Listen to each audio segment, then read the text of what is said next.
Good morning, students. In today's lecture, we will discuss some basic concepts related to permutation groups. So, the first one is permutation.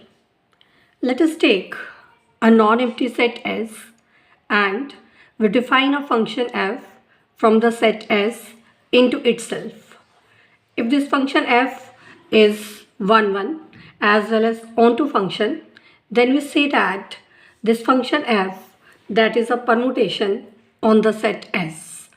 For example, if we take a set S having the elements 1, 2 and 3 and we define a function from S into itself by defining image of 1 under f as 2, image of 2 as 1, image of 3 as 3. Now you can see that distinct elements of S have distinct images in S, and every element of S has a pre-image. So we can say that this function f is 1, 1 as well as onto function. So we can say that this function f, that is a permutation of degree 3. Now, next we define symmetric group. If we take a finite set having n distinct elements, then by using these n elements, you can make n factorial permutations. The set consisting of these n factorial permutations, that becomes a group under the composition of functions, and this group is called symmetric group, and we denote this group by the symbol Sn, and the number of elements in this group, that is the order of this group, and that is n factorial. Next we define cyclic permutation. Let us take a set having n elements and we define a permutation f on the set S, which arrange the m elements in a row in such a way that the image of each element is the element that follows it, and the image of last element is the first element. The remaining n minus m elements of the set, that remains unchanged. Then f is called cyclic permutation of length m. For example, if we take a permutation defined by having the image of 1 as 2, image of 2 as 4, image of 4 as 3, image of 3 as 1, and 5 remains unchanged, then this becomes a cycle having the length 4. You can see the image of 1 is 2, image of 2 is 4, image of 4 is 3, and image of 3 is 1. This becomes a cycle denoted by 1, 2, 4, 3. Because 5 remains unchanged, so we can say that f is cyclic permutation having the length 4. Next we define inverse of a cyclic permutation. Suppose we have a cyclic permutation having the length n. The elements in this permutation are a1, a2, a3 up to an. If we define the inverse of this cyclic permutation, that is given by reversing the order of the elements.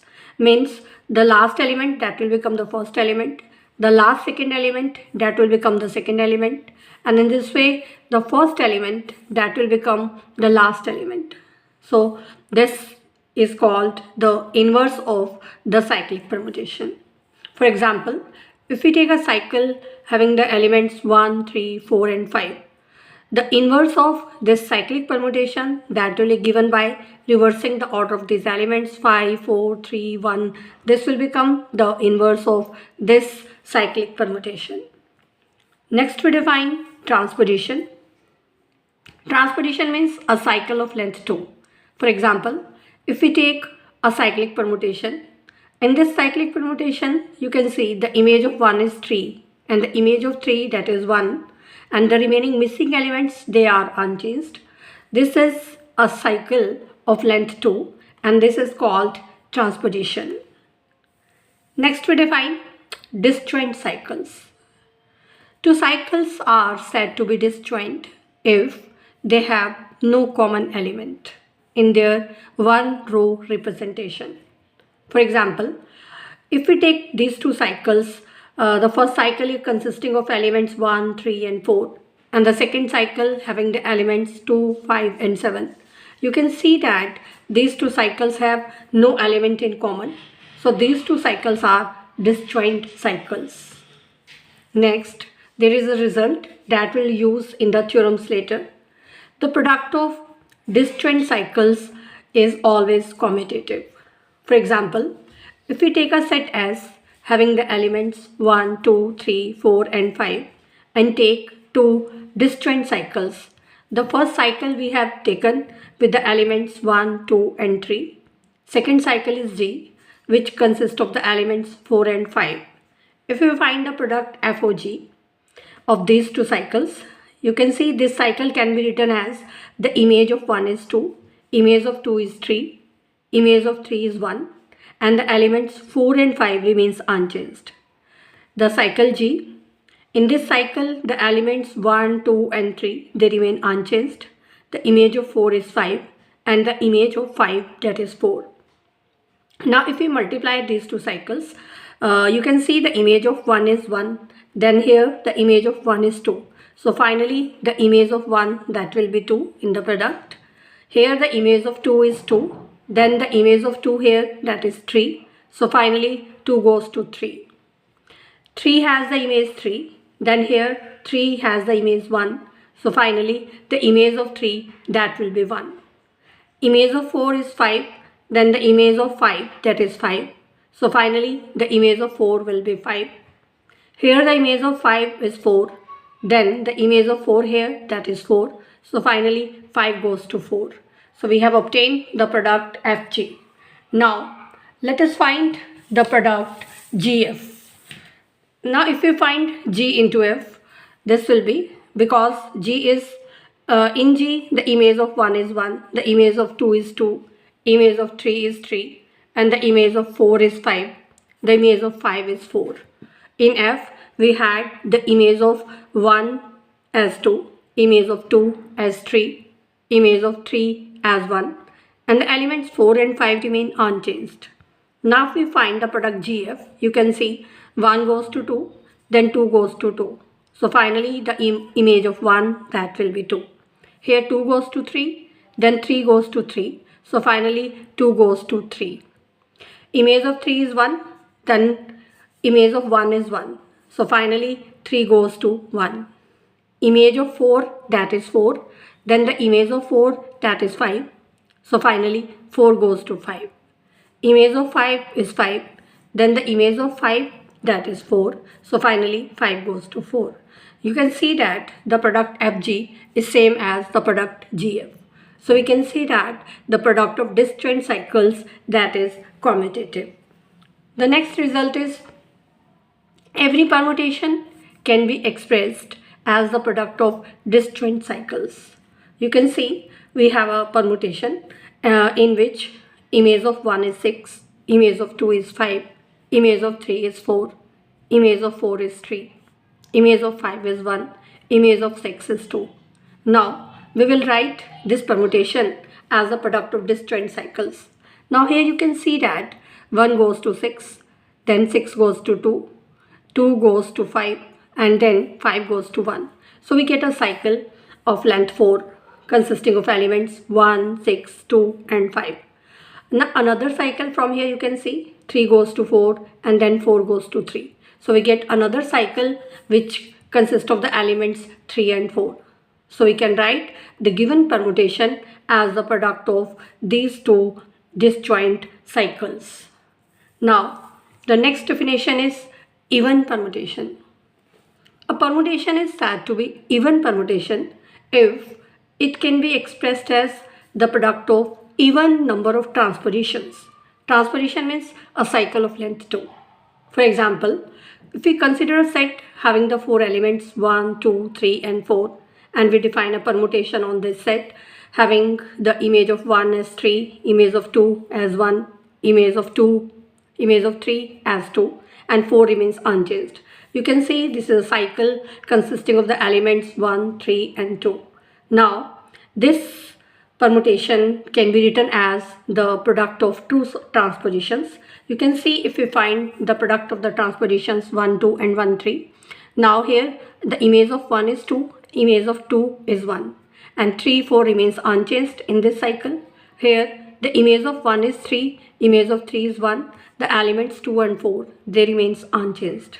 Now if we find the product, you can see 1 goes to 3, then 3 goes to 3. So finally 1 goes to 3.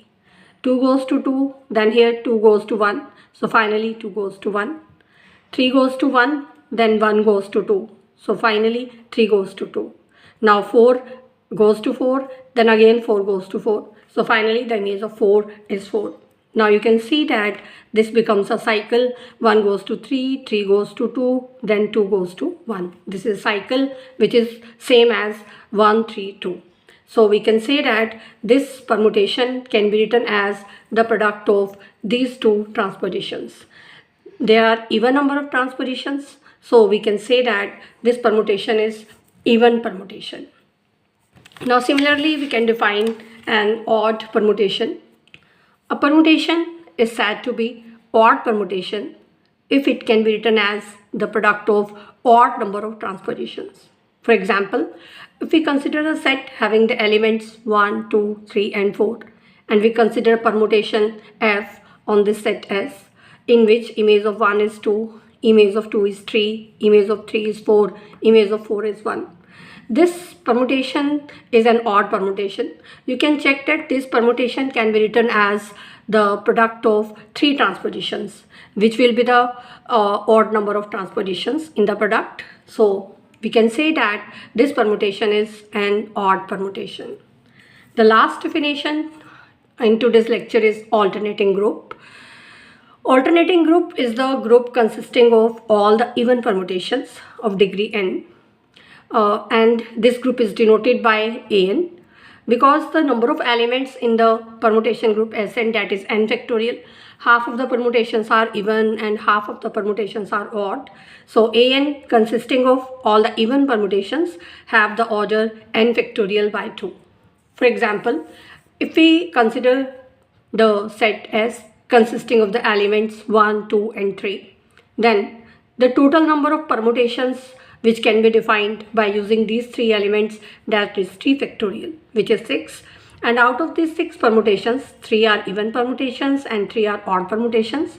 Here the even permutations are identity permutation, the permutation consisting of the elements 1, 2, 3, 1, 3, 2, that is also even permutation because these 2 permutations, they can be written as the product of 2 transpositions. And these 3 permutations, those are odd permutations. Now the group consisting of these 3 permutations, that forms a group under the binary operation of multiplication, and this group, that is called the alternating group. It is denoted by A3. For the